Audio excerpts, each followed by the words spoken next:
Were warning signs missed? The attorney for the families of victims of the Oxford High School shooting have released new evidence about what led up to the tragedy.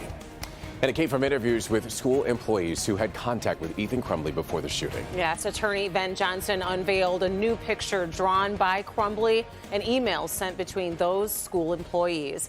Jason Colthorpe joins us now live downtown. And Jason, the news conference just wrapped up, so tell us more about what you learned. And these families, Rhonda, were listening, clients of Ben Johnson, listening to him unveil this for the first time. So we were seeing their reactions in real time as he laid out more evidence from what happened in the days and weeks leading up to that shooting on November 30th. Ben Johnson, by the way, the attorney representing in the civil suit the families of Tate Myre, Justin Schilling, and Keegan Gregory, who was in the bathroom with Justin Schilling and injured. After the latest round of depositions of Ethan Crumbley's math teacher, 2 counselors, and the dean of students, Johnson announced some of the more startling findings, and you just mentioned some of them. A new drawing. Take a look at this drawing that they unveiled.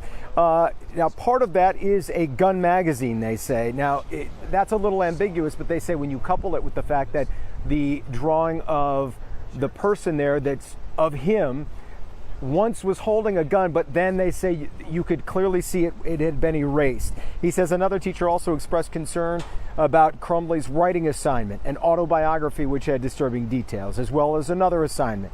And he says the counselors testified in the deposition over and over that things like this were not concerning and more like that's just Oxford kids and their guns. And then I want you to listen. Johnson was asked about what a teacher's role is now given all of this. Is it to report any and all items of concern just to the next in the chain of command, or should they be going directly to police and other authorities? This drawing? Yes. 2 drawings?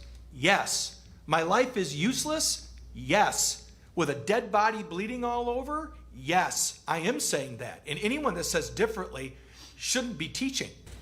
To me, this is beyond neglect. It's unforgivable. We have 4 angels that they're gone.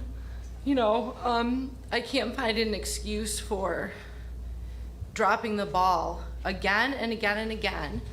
We're learning all of these months later that this could have and should have been avoided. These children should be with us here today.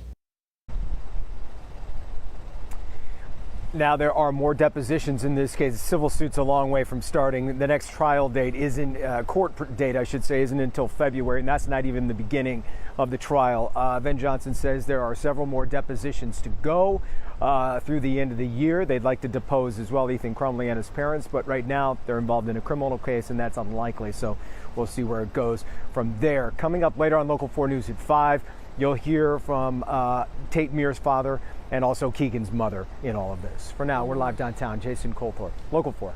And you can only imagine the pain that it is for these parents to talk about all of this and relive the loss of their children over and over. Jason, thank you.